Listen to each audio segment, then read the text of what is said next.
If you remember the ride, Phantom Theater at Kings Island, have you seen the show?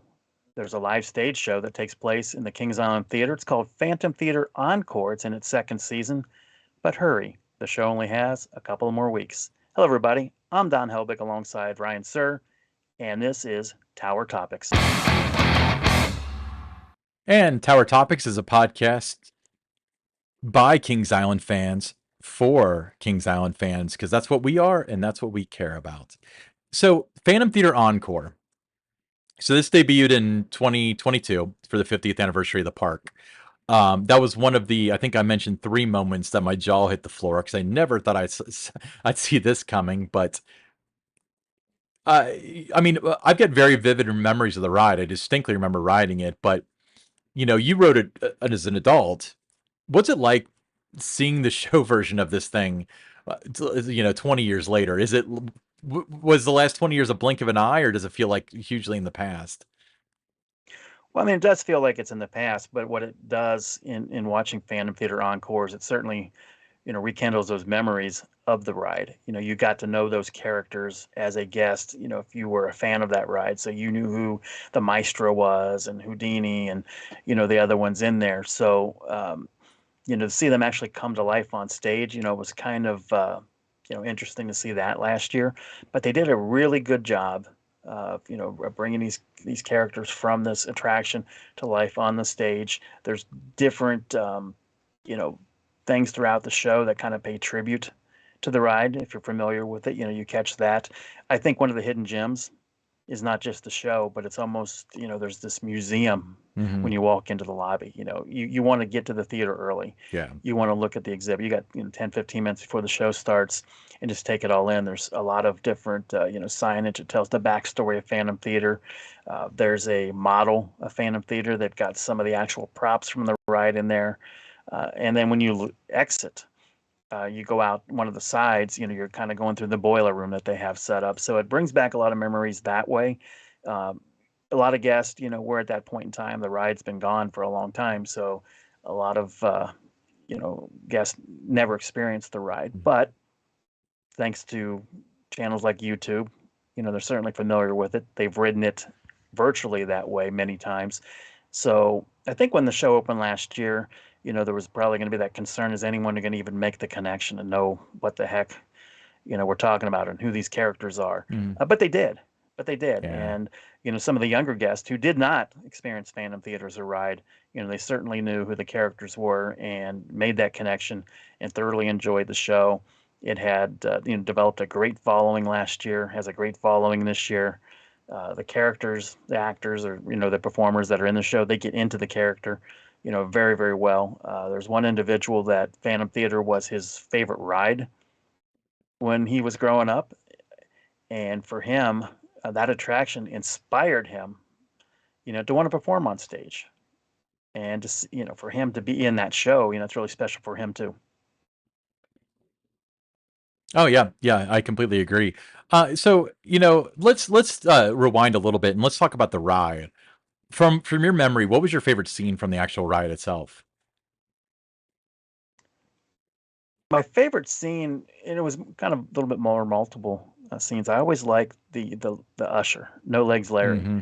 and he appeared a couple of different times in there. But there was one part, you go through and he's asking everyone to, you know, to hurry. You don't want to be left behind. Hmm. I think that was kind of one of my favorite areas there. And then also toward the end, when you're going through the boiler room, that was another one of my favorite scenes. The Maestro was, really cool. I think, when you were going through the queue, he was up above, playing the piano, and he would turn around and, what are you looking at? Those kind of little lines that he had. That was always fun. So it was a great show. So if the line was, if there was a longer wait for the ride, that was okay because you got to see the maestro do several different, things before you got into the place where you got into the buggy. Yeah, yeah, I remember the Maestro was my one of my favorite parts too. For those of you who haven't ridden it, and I mean, I guess you live under a rock at this point because of the things you mentioned, but when you walk into what is now Boo Blasters on Boo Hill, the main queue area, there's like an overhang that goes around the entire Mhm. the like probably about 15 feet up, where it kind of jets out. like right across from where you enter. That's where the maestro was. So he would turn around and he would play the organ, and it was very convincing. They had shoulder motions and stuff too, and he would shift, and then he would turn around and then he would mock the crowd, saying, "What?" I When I was a kid, I thought that he could react to like actual people, but as an adult, I realized we didn't have the Yeah. technology at the I was time. always like, "What are you looking at?" That kind of Yeah, thing. And exactly. And it's funny because you'll be back at the end. When he would say yeah, that, "You'll be yeah. back."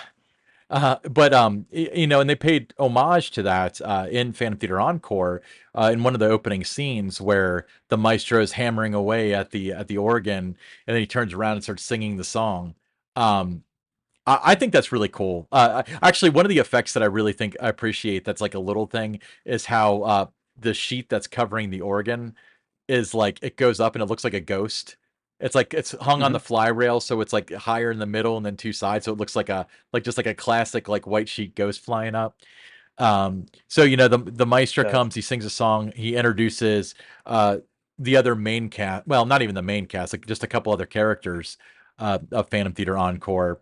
And then they explain that every 50 years the characters come back to life to entertain you once again and to give another shot at what killed them doing the first go around in Phantom Theater. So continuity error, because the ride didn't open in 72 50 years ago, and it certainly didn't close in 72, which was 50 years ago. But let's give them a pass. They're paying tribute to the 50th anniversary. But And then oh, there's a lot of banter between the characters on stage, and they ad lib some things as the season goes on. A lot of inside jokes that the regulars that watch a show they get for sure. Some good dance numbers. I mm, think the one Happy Feet, incredible. with the tap yeah, I mean that is incredible. I've seen a lot of shows that have been in that theater. In fact, every show that's been in that theater I've seen, Hmm.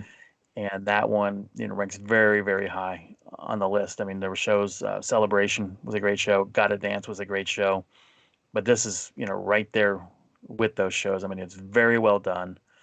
Um, the characters get into it. The audience is entertained. When you go to Kings Island, it's a must-do experience is to watch this show. And if you're not in the shows, I mean, it's okay.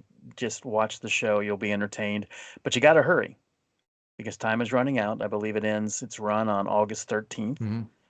around the time that kids go back to school, and the hours and things for parks begin to change around that time. So you don't have a lot of time. So a little bit less than 2 weeks from today will be your last chance to see Phantom Theater Encore, maybe, unless it comes back next year. But to me, it's one of the, like I said, it's a can't miss experience. You'll love the show. You haven't, if you didn't experience Phantom Theater, be sure to watch on YouTube and see the ride before you go see the show. Then a few more things are going to make sense for you. Who's your favorite character? My favorite character. I'm not gonna say No Legs Larry because I feel like that's cheap. It's I'm not cheap. The No Legs Larry is definitely steals the show, but if I had to pick like a human character,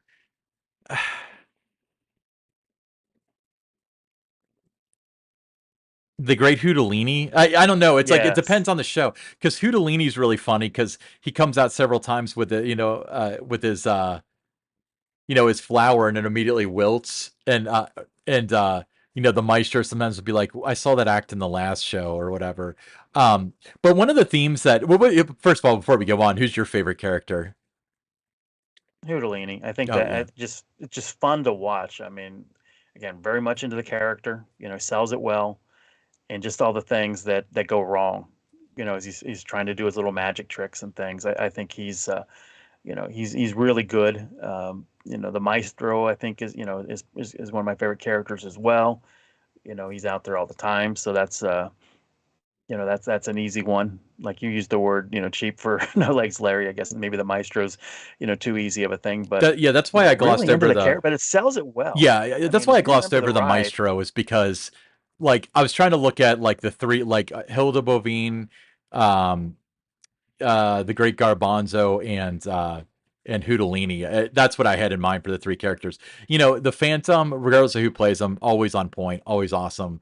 No Legs Larry is designed to be your favorite character, so that's why I said that was a cheap answer.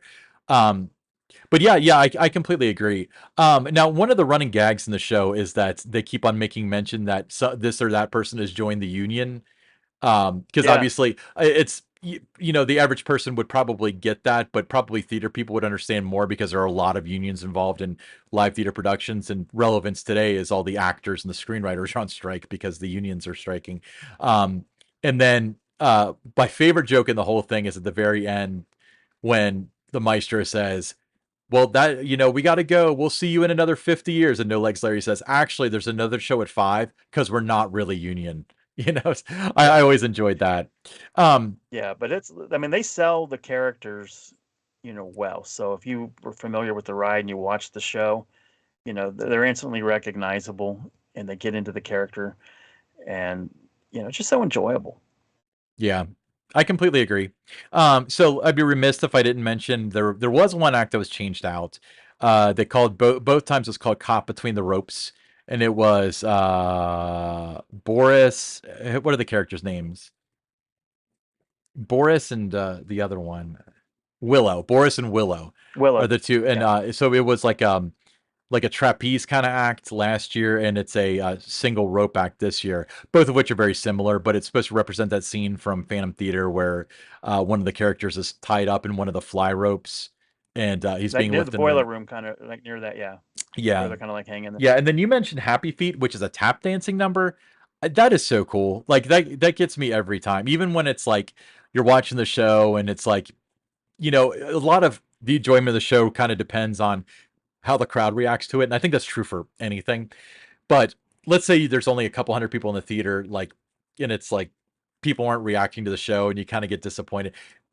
The Happy Feet thing will get people to in. You know, I have never seen tap dancing at Kings Island.